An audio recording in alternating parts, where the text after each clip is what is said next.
Benjamin Blackwood has it all: wealth, charm, and zero interest in settling down.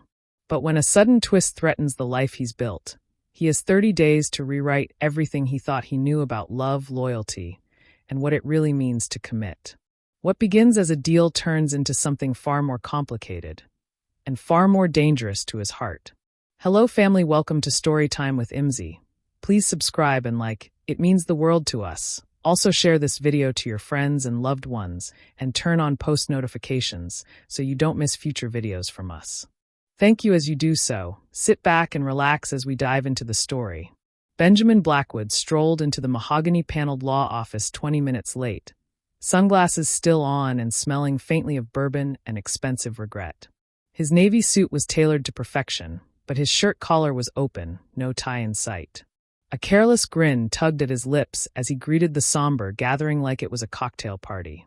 "Sorry, traffic," he said, knowing full well his driver had been waiting outside his penthouse for an hour while he finished whatever was left of last night's scotch, and whoever was left in his bed. The room did not smile back.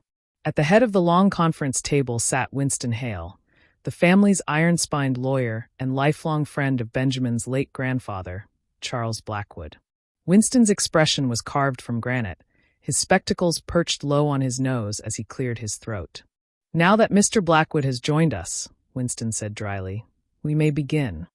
Benjamin dropped into a leather chair, tossing his sunglasses onto the table with a soft clatter. Across from him sat his cousin Malcolm, every bit as polished as Benjamin was unruly. Hair slicked, tie knotted tight, ambition practically steaming from his pores. Malcolm shot him a look of disdain so sharp it could have drawn blood. Winston opened the folder in front of him and began to read. Charles Blackwood, being of sound mind and formidable judgment, leaves the entirety of his estate, including all assets, properties, and controlling shares in Blackwood International, to his grandson, Benjamin Charles Blackwood. Benjamin grinned, leaned back, and folded his arms behind his head. Under one condition. His smile faltered. Winston looked up, eyes narrowing. That Benjamin must be legally married, before the 31st day from the date of this will's reading. If he fails to meet this condition, the inheritance will pass in full to Malcolm Edward Blackwood. A heavy silence fell over the room. Benjamin sat forward slowly. "I'm sorry, what?" Winston repeated it, word for word, with the patience of a man accustomed to dealing with trust fund tantrums. "Married. In a month." Malcolm smirked, practically vibrating with glee. "Seems grandfather finally saw through your little Casanova routine." Benjamin's mind raced.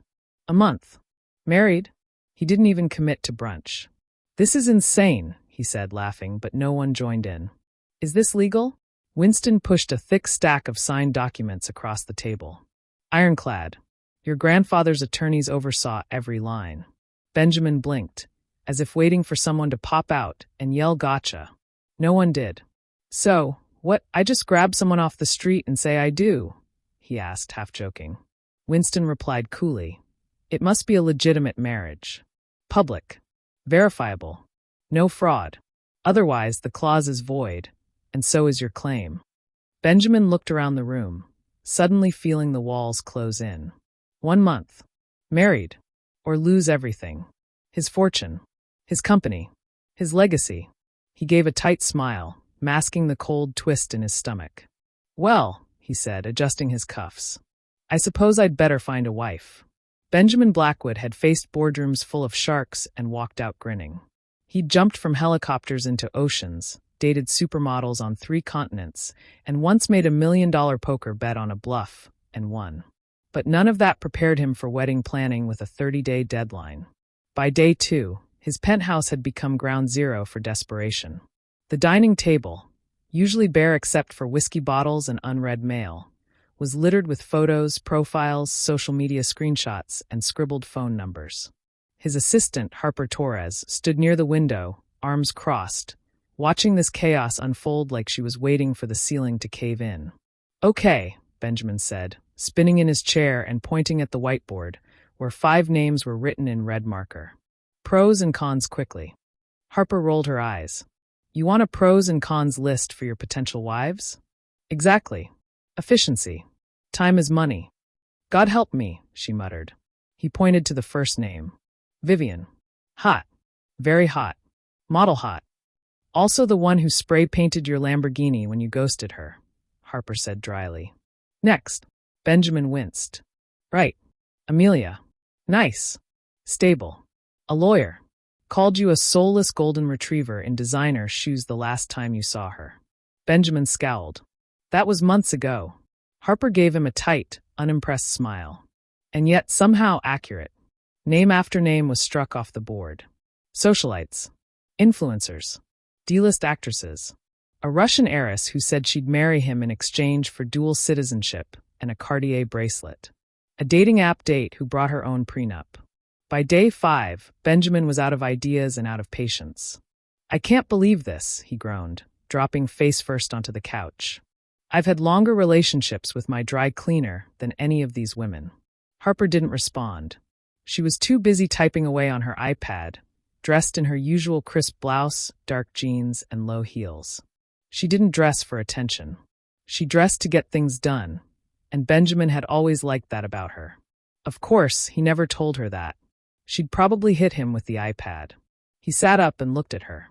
You know, you're the only woman in my life who hasn't thrown something at me. Harper didn't even look up. Give it time.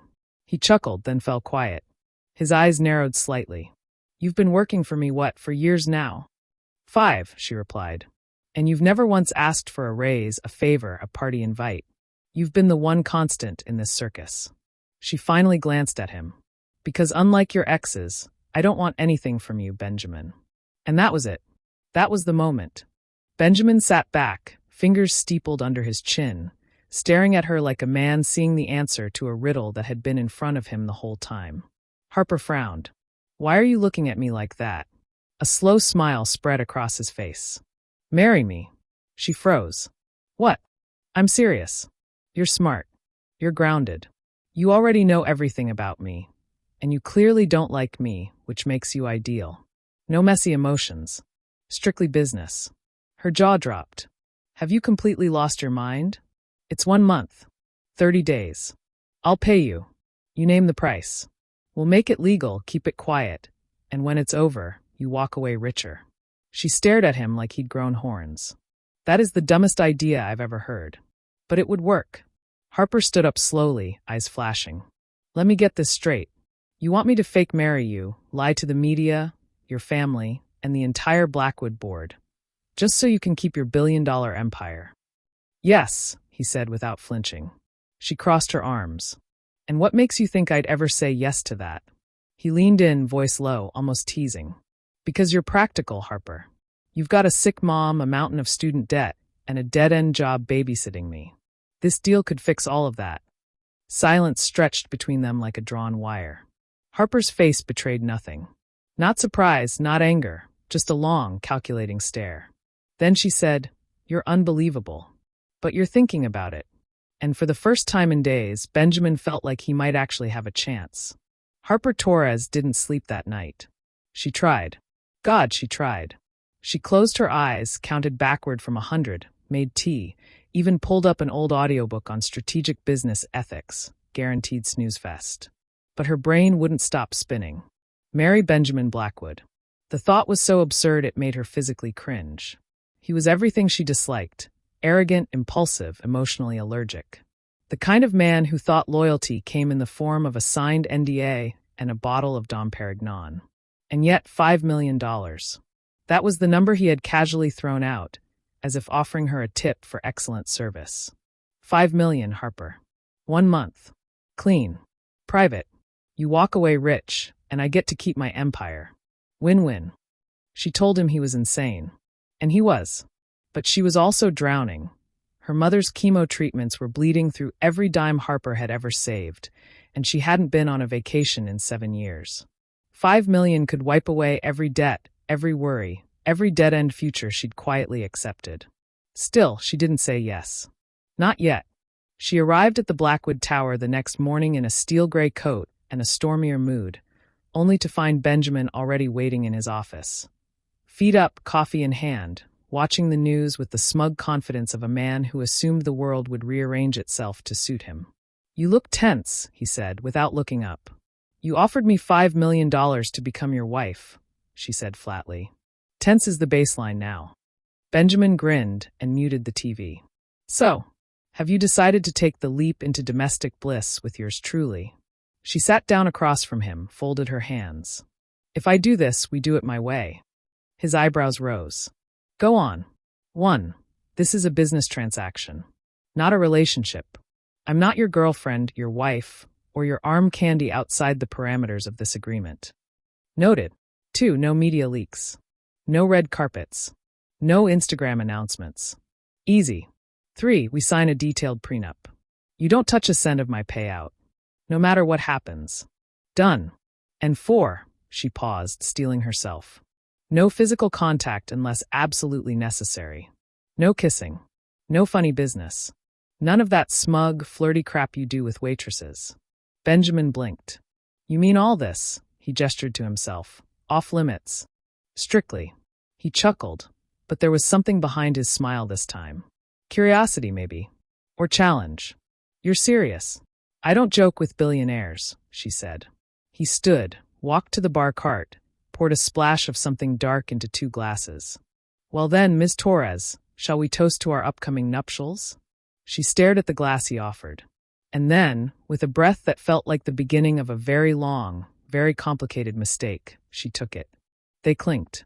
To contracts and consequences, she muttered. Benjamin raised his glass. And to one hell of a honeymoon. She didn't laugh. Neither did he after a beat. Because they both knew, underneath the bravado, beneath the paperwork and performance, this arrangement had the potential to burn everything down. The wedding was clinical. A luxury hotel suite. A justice of the peace. 2 signatures. 1 stiff glass of champagne. No flowers. No music. No I love yous. Benjamin wore a charcoal suit and a smirk. Harper wore a white blazer dress and a pair of heels that could kill a man. They stood side by side, barely touching, barely speaking, 2 business partners exchanging vows like legal clauses. The only witness was Winston Hale, looking like he'd rather be anywhere else. Do you, Benjamin Charles Blackwood, take Harper Elise Torres to be your lawfully wedded wife? The officiant asked. Benjamin glanced at Harper, eyes unreadable. Sure. Do you, Harper Elise Torres, take Benjamin Charles Blackwood to be your lawfully wedded husband? She didn't blink. Only legally. The officiant cleared his throat and muttered something about modern romance, then declared them married. And just like that, the empire was back in Benjamin's hands. But he didn't feel victorious. By Monday morning, the news broke. Benjamin Blackwood, married in secret ceremony. Who is Harper Torres? Benjamin had expected the headlines.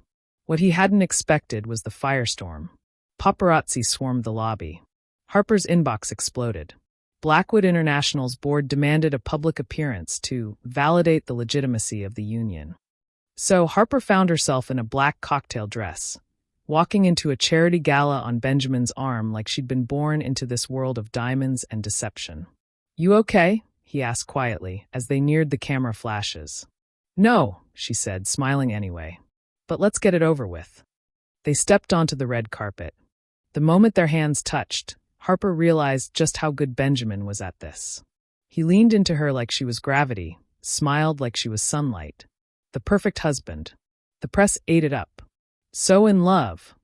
One reporter gasped as Benjamin whispered something into Harper's ear. She didn't catch what he said, just the way his breath brushed her skin and made her heart stutter like a fool. Inside, champagne flowed and lies multiplied. Harper kept the mask on, dancing with Benjamin beneath chandeliers while socialites gossiped and stockholders raised eyebrows. He was charming, attentive, and annoyingly almost sweet. You're good at this, she murmured as he spun her. You sound surprised. I thought you'd make it harder. Be more handsy. Benjamin smirked, but there was something tired behind it. Believe it or not, Harper, I'm not trying to make your life hell. They danced in silence for a moment. You look beautiful tonight, he added. That wasn't in the script, she replied. No, it wasn't. He pulled her a little closer. It was subtle, barely a breath. But she noticed, felt it in the way his hand rested just a little lower on her back, in the way his eyes lingered on her mouth when she spoke. And suddenly, she wasn't acting anymore. Later, on the balcony, away from the music and the crowd, Benjamin lit a cigarette and stared out at the city like it owed him something. Harper joined him, wrapping her arms around herself against the breeze. "You know this will all blow up eventually, right?" she said softly. He exhaled smoke. "Probably. You'll walk away richer. And I'll walk away what? Untouched." Benjamin turned toward her, the flirtation gone. "Is that what you think? That none of this matters to me?" Harper didn't answer. He stepped closer. And before she could stop it, before she could tell him no, this isn't part of the deal, he kissed her. It was supposed to be for show. A performance. A well-placed display of affection for any curious eyes lingering near the ballroom doors. But it wasn't. His mouth was warm and steady and careful in a way she didn't expect. No arrogance. No angle. Just heat. And silence. And something dangerous she didn't want to name. When he pulled back, her heart was thudding traitorously in her chest. "That," she whispered, "was not necessary." Benjamin's voice was low. It felt necessary. She turned and walked away, heels clicking across marble, not trusting herself to say another word. Not trusting herself at all. The kiss didn't go away.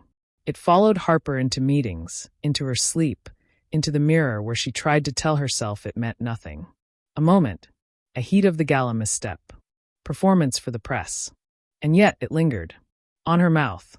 In her chest. Benjamin didn't mention it. He acted like nothing had happened.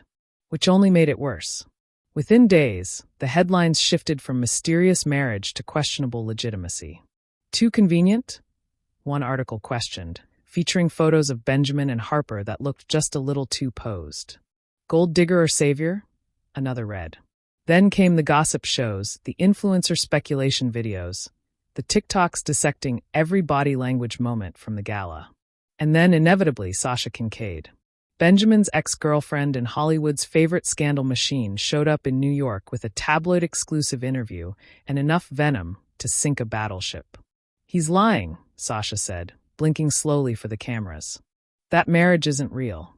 Benjamin doesn't do love, he does PR." It lit the media on fire.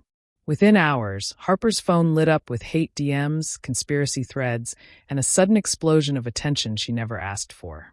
She opened her inbox to find 3 threats, 1 creepy marriage proposal, and a message from her estranged father asking if she was finally doing something with her life. She didn't know whether to laugh or cry.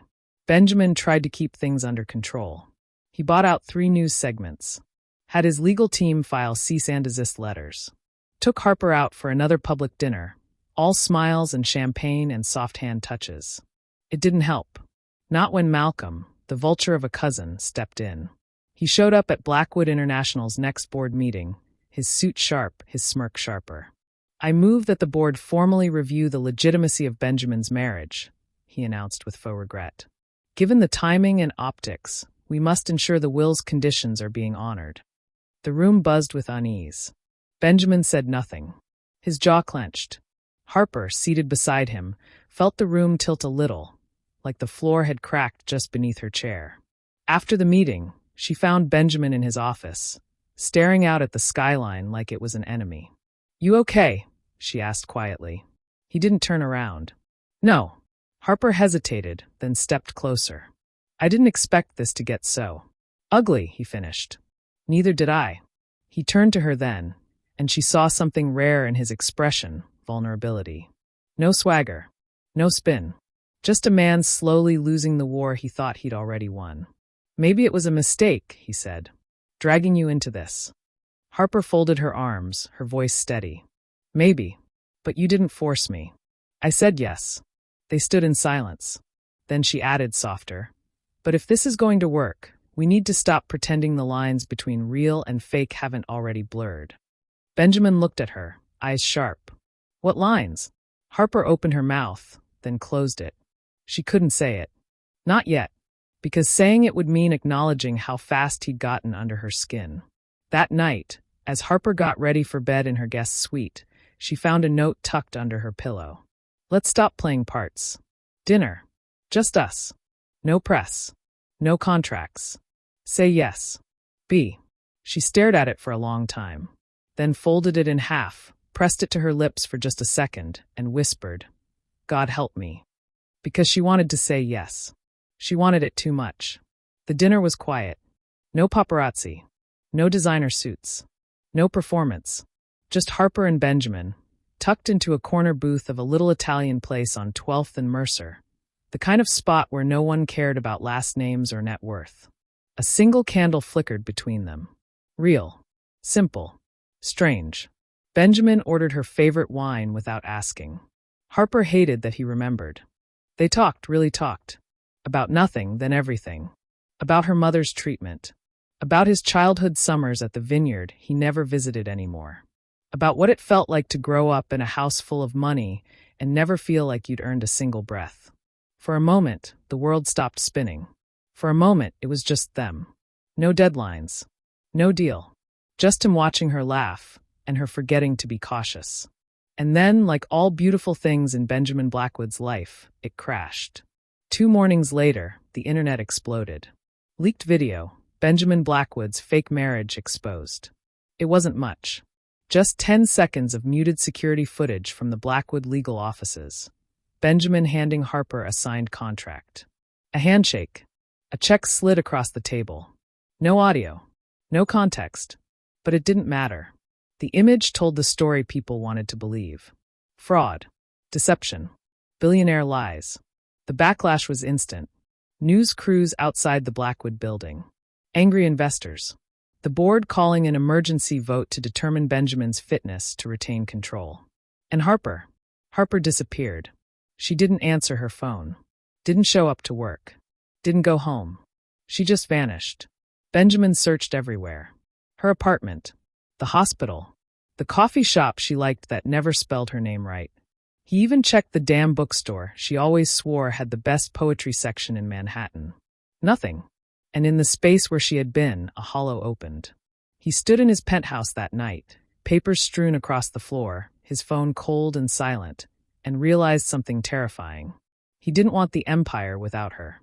He didn't want the money, the board, the press. Not if it cost him the only person who'd ever looked at him and seen more than a headline. The next day, the boardroom was full. Suits. Lawyers. His cousin Malcolm, practically licking his lips. Given the evidence of fraud, the chairman said solemnly, we are prepared to revoke your claim to Blackwood International. Benjamin rose slowly and said, do it. A ripple of shock passed through the room. I don't want the company, he said.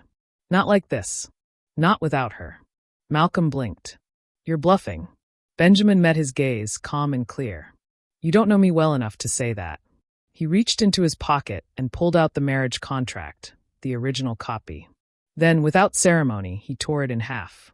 Then again, and again, until it was confetti on the floor. I married her for the wrong reasons, he said, voice steady. But somewhere in all this mess, I fell in love with her. Silence. I'd rather lose everything than lose her. He turned and walked out. He didn't know if she'd see the speech. He didn't know if it would change anything. But he knew finally deeply what mattered. And it wasn't Blackwood International. It was Harper Torres. Benjamin had always thought of silence as a luxury. The kind you paid for in thick penthouse glass, away from the noise of traffic and obligation. But now, walking out of the Blackwood boardroom with his legacy in ashes, silence felt like a punishment. He'd done it. Burned the contract. Gave up the company. Walked away. Not for Harper's approval. Not for public redemption. But because it was the only honest thing he'd done in years. And she still hadn't come back. He went home. Sat on the couch with a half-empty glass of scotch and an untouched TV remote. The city lights blinked outside the window, uncaring. Somewhere far below, the world kept spinning. He stared at the ring she'd left behind on the kitchen counter. Platinum. Simple. Barely worn. And then the doorbell rang. Harper stood in the hallway, her coat damp from the rain, a duffel bag slung over one shoulder. She looked tired. She looked guarded. But she was there. Benjamin stepped back instinctively, giving her space, like she was a deer that might bolt. I saw the speech, she said, voice low. He said nothing.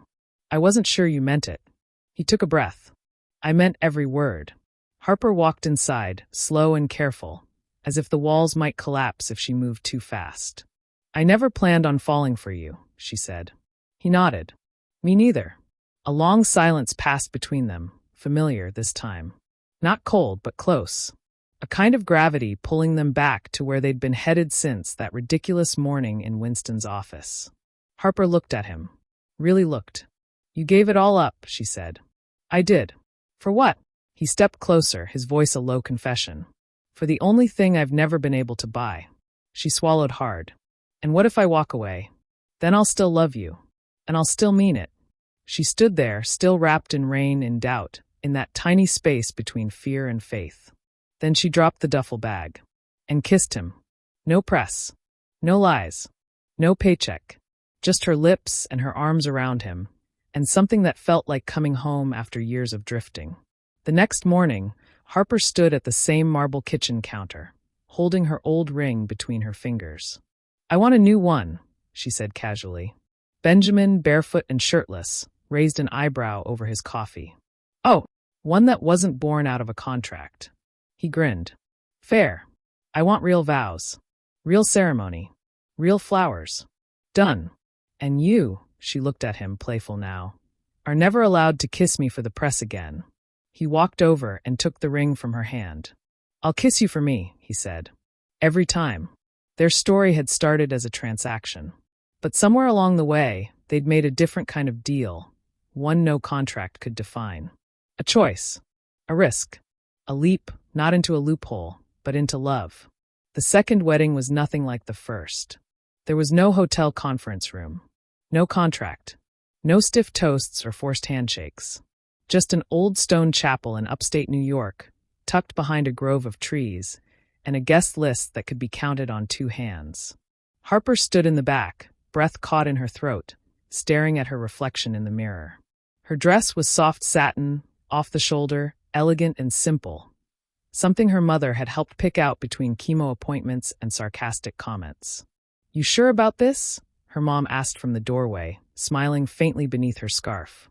Harper looked down at the ring Benjamin had given her just days ago. No platinum shine. No perfect symmetry. Just a subtle gold band, engraved inside with the words. No more pretending. She smiled. Yeah, I'm sure. Benjamin waited at the altar in a navy suit, no tie, no pretense. His hands were steady. For once, his smirk was gone. He looked, what was the word? Present. The music shifted. The guests turned. And Harper walked down the aisle, radiant and certain, eyes locked on his like he was her destination, and not just her groom. Winston officiated. Somehow it felt right. He'd witnessed the lie, now he would bless the truth. Do you, Benjamin Charles Blackwood, take Harper Elise Torres, this time with no conditions? Benjamin looked into her eyes. I do. And I'd do it again. With nothing to gain and everything to lose. Winston turned. Harper. She took a breath. I take you. Not for a month or a clause or a paycheck. But for every day I never thought I'd want to share with someone. Benjamin swallowed hard. They didn't wait for permission. They kissed again, not for the cameras, not for appearances, not for damage control. Just for them. Afterward, they stood barefoot in the wet grass behind the chapel, laughing as the rain started to fall. The guests had gone inside. Champagne waited. But for now, it was just the two of them, soaked and tangled in each other's arms. You gave up $4 billion for me, Harper said, brushing his wet hair back. Benjamin kissed her forehead. I kept what mattered. She grinned. Smooth. I'm evolving. Terrifying. They laughed, and in that moment, neither of them was thinking about lawsuits or scandals or empires. Just a future. One not written in ink, but chosen, every day, every hour, with every ordinary, extraordinary breath. In the end, it wasn't the deadline that changed everything. It was the woman who made time finally feel like it mattered.